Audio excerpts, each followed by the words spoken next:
welcome to Luton Sixth Form College for this, the official opening of our new campus. We hope you enjoyed the DVD that was produced for today by Alex Lawrence, a former student of the college, and featuring 4 generations of students here, including, of course, Gavin Shuker, and we're delighted that Gavin's with us to see it.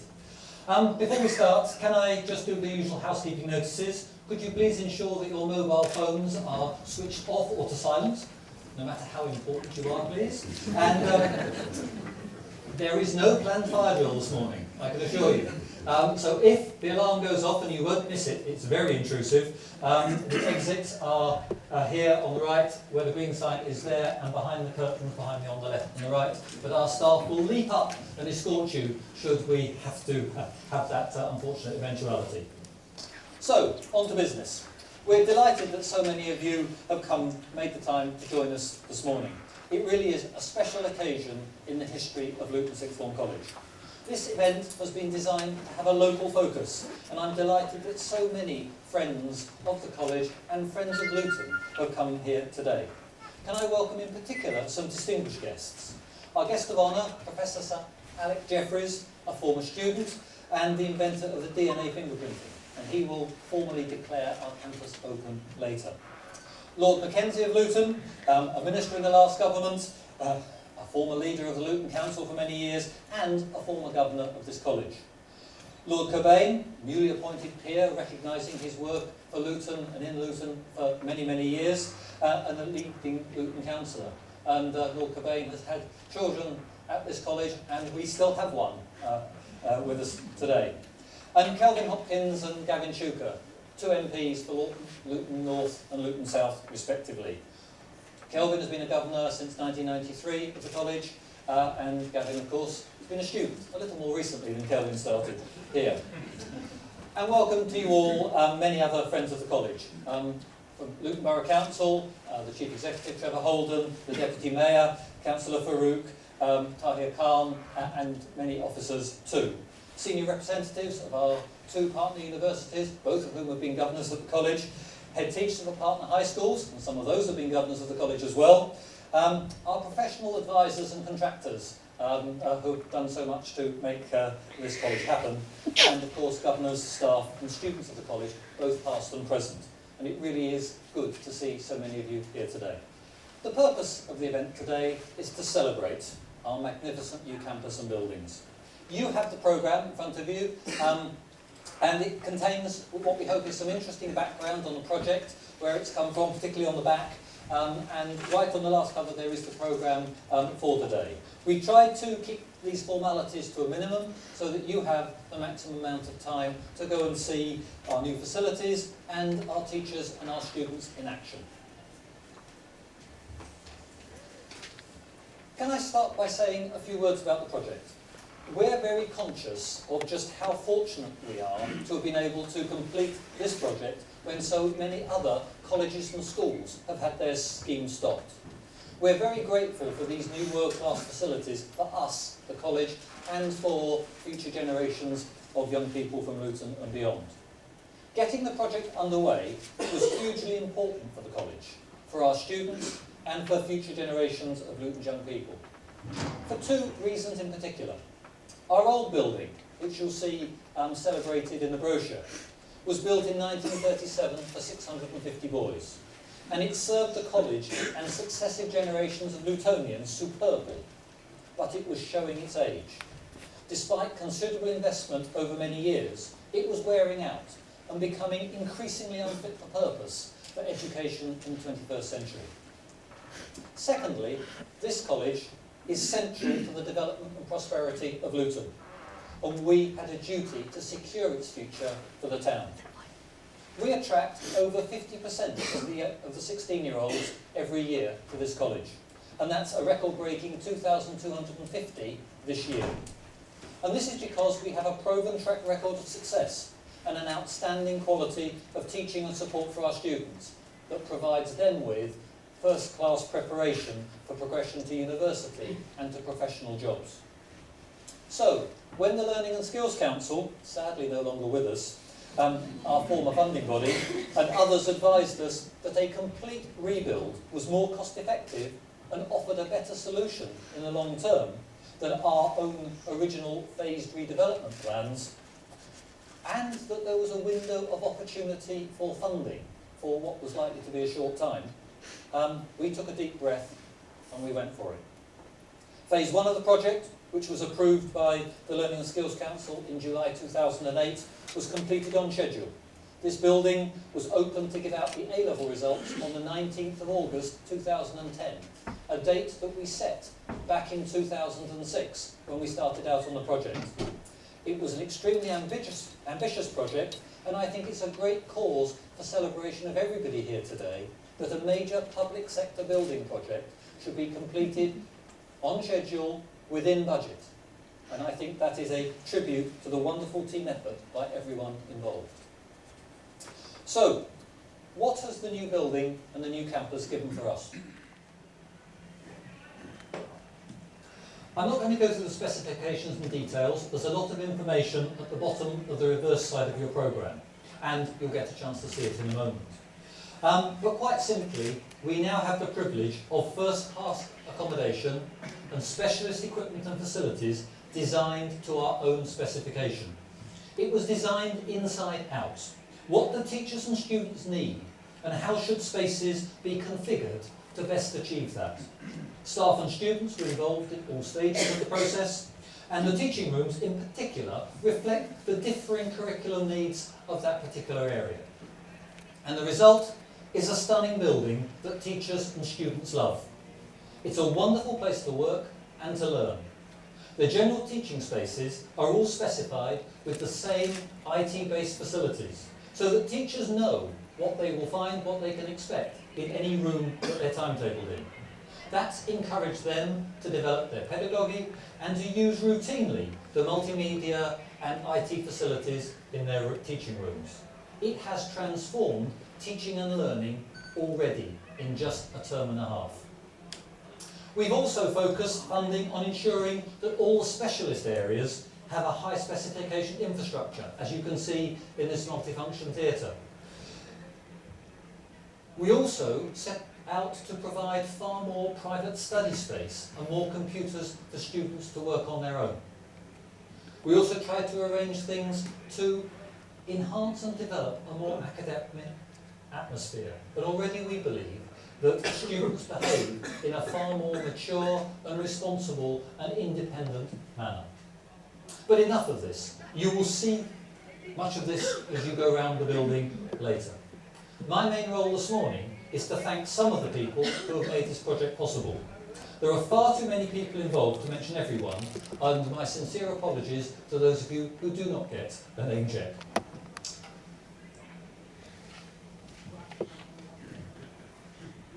First, my thanks to the leadership team of the college, the governors, the senior leadership team and its project steering group, and the broader leadership team. They have all shown immense courage, vision and perseverance in undertaking such an ambitious project.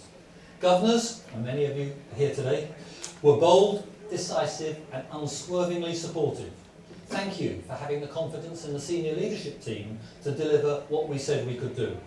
In particular, thanks to the 3 chairs of governors that have overseen the process. Viv Dunnington and Kate Robinson, thank you for coming today, and now Graham Ryan.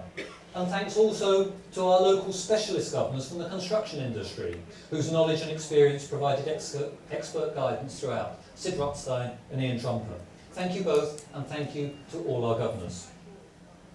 My senior colleagues were brave enough to dream of what might be possible with a brand new college, and then go on to make it happen. They've all contributed immensely to both the planning and the implementation, and all have worked extraordinarily hard over the last 4 years to manage this and their normal day job. With the wider leadership team, they shaped the design and fit out of these facilities. They also managed the transition process successfully over the summer and got all operations up and running smoothly in September. No mean achievement. Successful management of change on this scale requires excellent leadership skills, and they displayed that throughout a long period of time. Thank you. Furthermore, they all focused throughout the project on ensuring that we continue to improve our teaching and learning and support for students, to such good effect that student achievement has gone up year on year of the duration of the project. And in the middle of it all, we were inspected by Ofsted and judged to be outstanding. Great buildings are no use without outstanding provision for students. So thank you to everybody in the college for ensuring that that has continued to take place in a very demanding phase in our history. Secondly, our internal project managers, and we've had two of them. Philip Battersby was the original internal project manager from the feasibility study to the final approval stage in 2008, and I'm delighted that he's joined us today. After his well-earned retirement in 2008, Tony Whitehead has been project manager for the construction phases, transition to the new building, snagging and phase 2, the work at the front. Thank you both. Without your passion, your vision, your skills and sheer hard work, the project would not have been successfully completed. Thirdly, we've greatly valued the support and guidance from some key agencies, and I'll mention just three of them. First, Luton Borough Council have encouraged and supported us throughout. I'm delighted that Trevor Holden is here to carry on that. And the Planning and Highways Department have provided guidance and help promptly and efficiently, and we have appreciated that. It's not always recognised. Sport England and Active Luton have played a key role in ensuring that our facilities would meet local need and not duplicate existing facilities. And last but not least, all those at the Learning and Skills Council who supported, advised and encouraged us through a very lengthy process of applying for grant funding. They provided substantial funds to enable it to happen. Without their support, we would not have our new campus. So thanks to the Learning and Skills Council, and thank you to all our agency colleagues.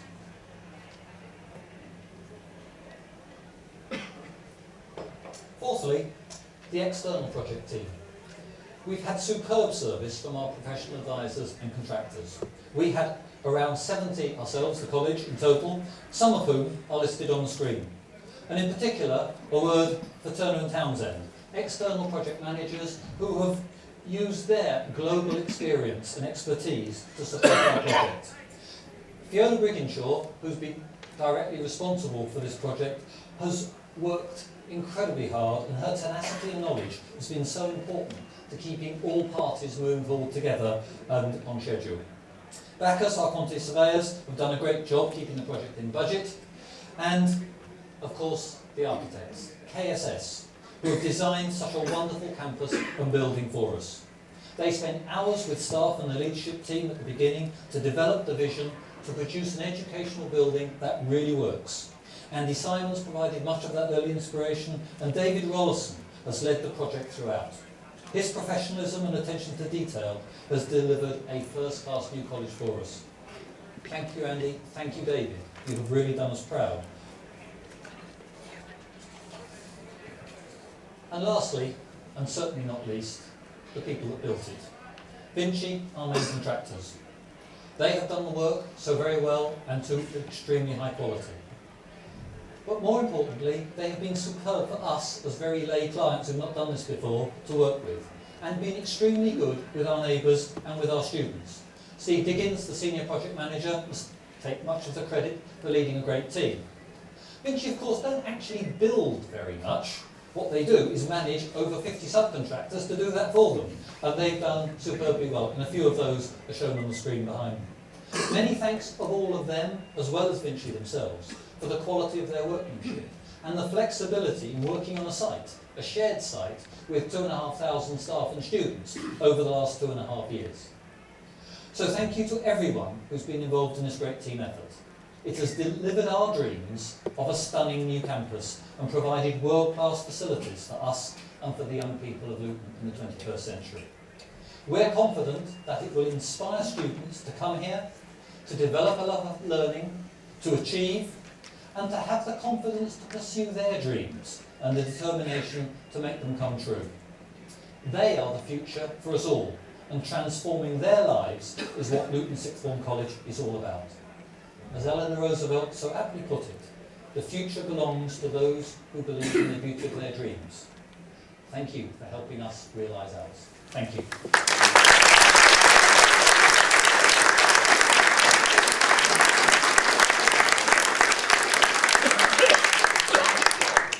Thank you.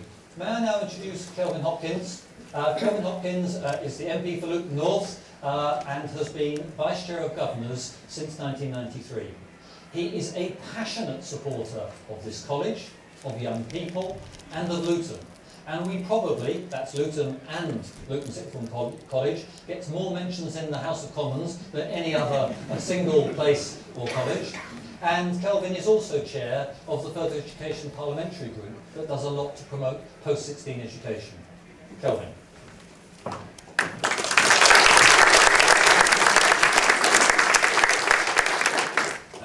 Good morning, and thank you, Simon. Good morning to all of you. It really is an enormous pleasure to be here on this great day, the official opening of a superb new building for a wonderful college. And I say wonderful advisedly because I know it to be so. I've been associated with the college for a very long time indeed. I was first a governor, I think, in 1982 for 2 years, and I temporarily went over to become governor and then chair of governors of the Luton College of Higher Education, and it became university, and then I came back to my first love, which is Luton Sixth Form College. And I've known three principals. There's Dr. Martindale, first of all, Brian Houseman, who's with us today, who's a good friend as well as being former principal, and of course Simon.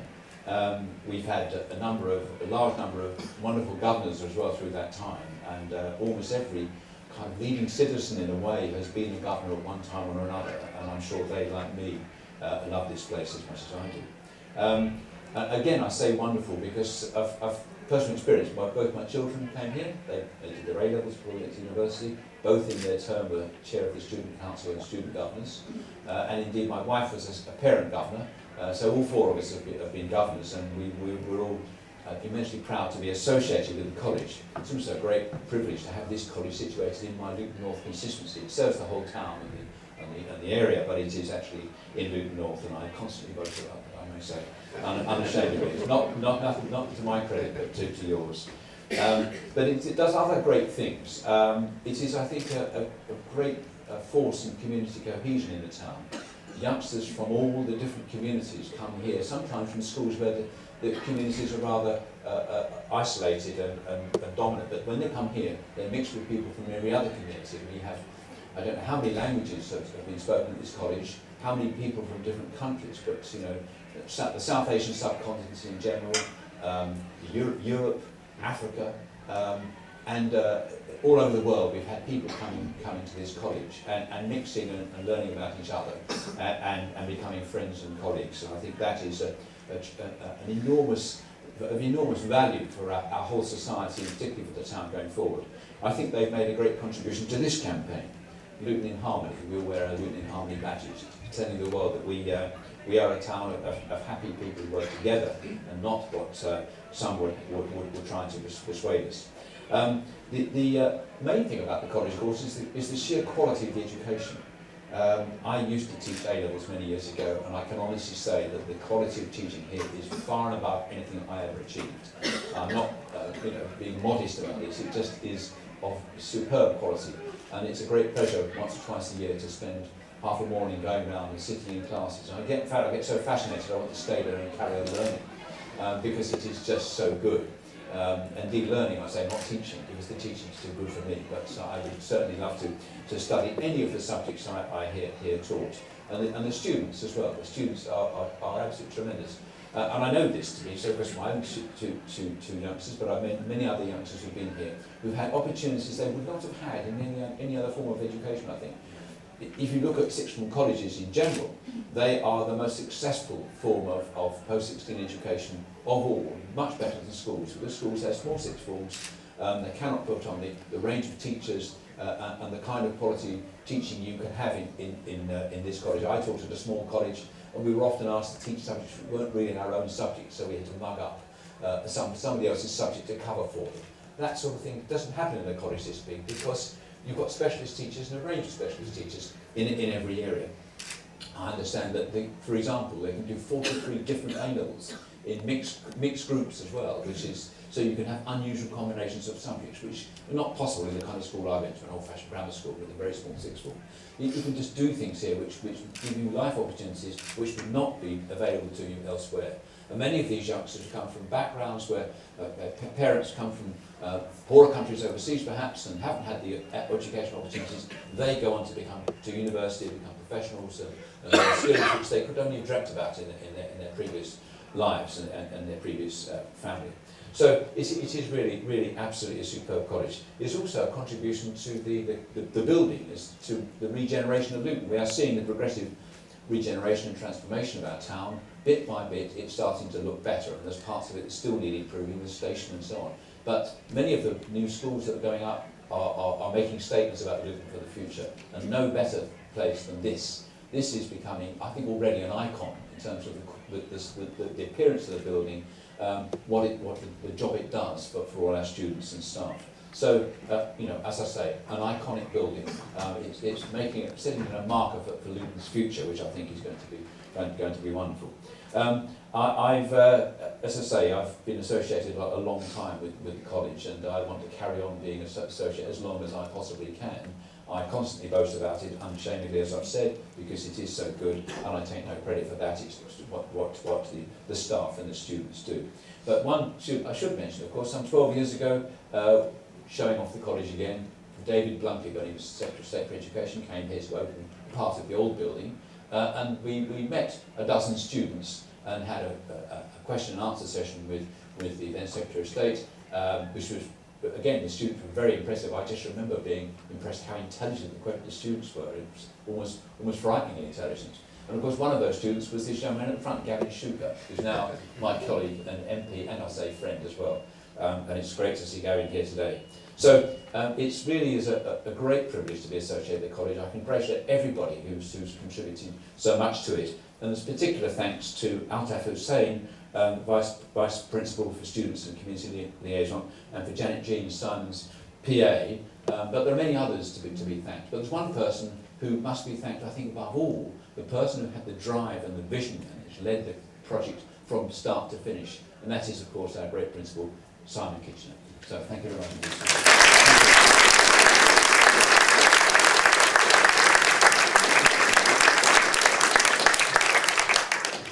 Thank you very much, Kelvin. Now, may I introduce Professor Sir Alec Jeffreys, our guest of honour today.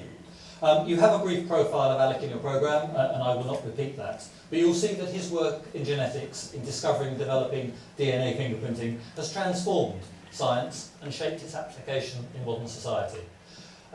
This is evident in an increasingly wide range of areas, from police investigations, immigration, paternity, and they're all now faithfully, or not, recorded in entertainment media.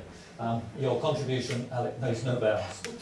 Alec is arguably our most prestigious former student from that very first cohort in the late 60s, and he's continued his connections with both Luton, the town, and the college. The governors and leaders of the college were unanimous in identifying Alec as the most appropriate person to open this new campus and to launch the next phase of the life of Luton Sixth Form College.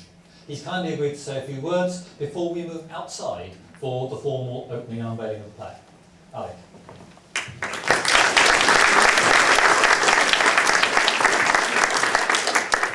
Well, thank you very much indeed. I mean, this is a very, very exciting day and a very touching day for me. I left the Sixth Form College, which was absolutely instrumental in turning me into what I am now, 43 years ago. And if someone had told me way back then, that 43 years later, I'll be coming back as a guest of honour, no less, to open Phase 2 or Mark 2 of the Sixth Form College, I would not have believed it at all. So this is not only a very proud day for me, but an enormous honour for me as well. So anyway, just a few words about my connection with Luton. If you look at various websites and the local press and so on, they will have you believe that I was born in Luton. Well, sorry, I wasn't.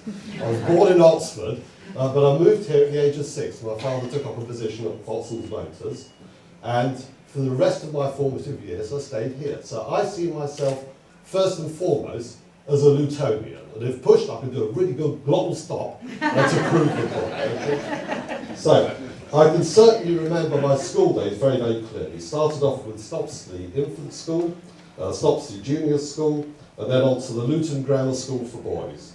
And I have to say the grammar school was an awe-inspiring and really rather scary building establishment for a, sorry, all these glasses, for an 11-year-old. The building was stunning. It was modelled on an ocean liner. It was a great example of 1930s architecture, and what a wonderful metaphor for boys embarking on one of life's great voyages, the voyage of education.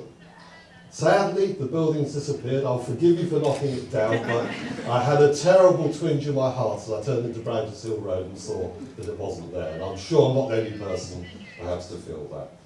The only thing I felt was missing at the old grammar school was any female company. The high school for girls was far too far away, so you can imagine my delight when in the sixth form I learnt that the grammar school was going to be turned into arguably the UK's first sixth form college. Now I do believe there's another contender for that title, but let's be charitable today. We were the first in the UK. Okay.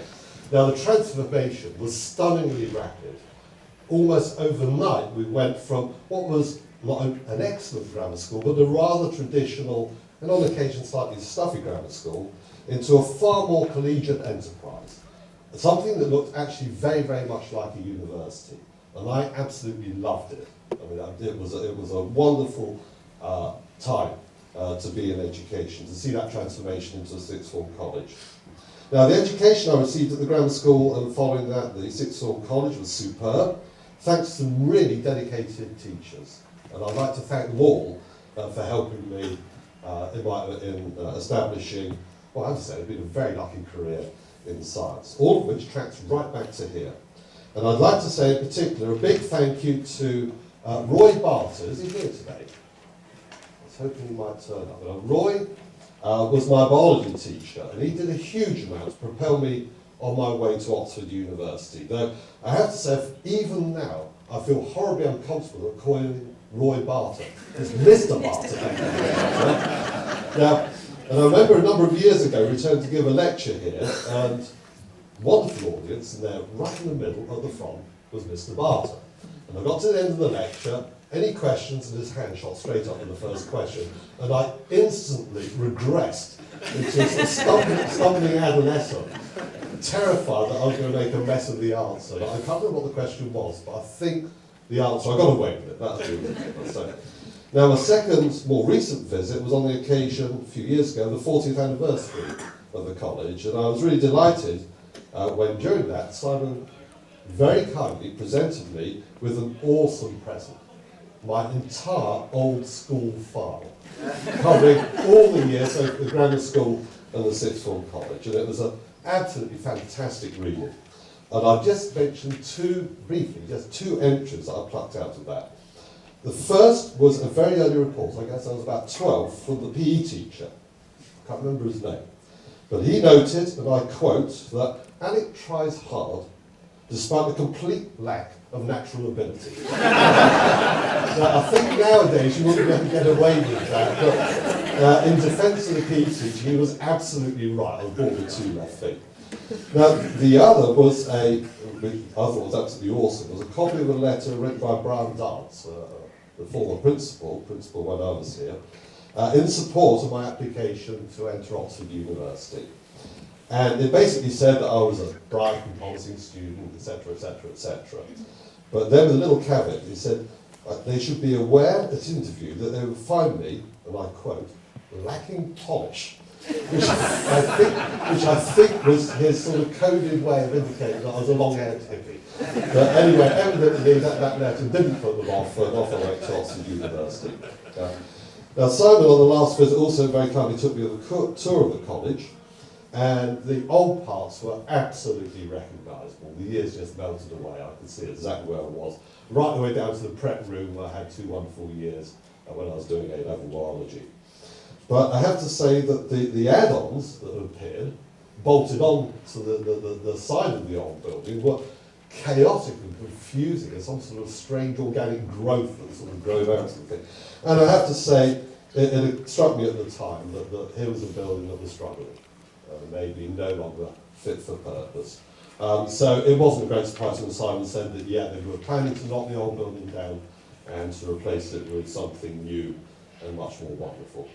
But I have to say, and I'll say it again, there is a real twinge of sadness there to see the disappearance of the old place that played such a key part in my life for all those years. So I'm sure that this new building, and I'm looking forward to looking around it, and what I've seen so far is absolutely spectacular, and I'm sure it's going to provide absolutely the right environment for the pupils of the future, in what I sincerely believe is the most critical part of their education life before they move on, if they so wish, to university. So can I just finish by wishing the staff and students, as well as the wider population of Luton, every possible success in this wonderful new venture.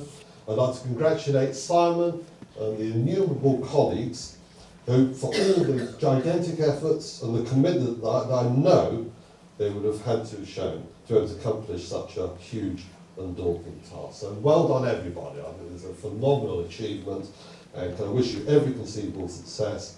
And finally, thank you so much for having me here. It means a great deal to me. Thank you.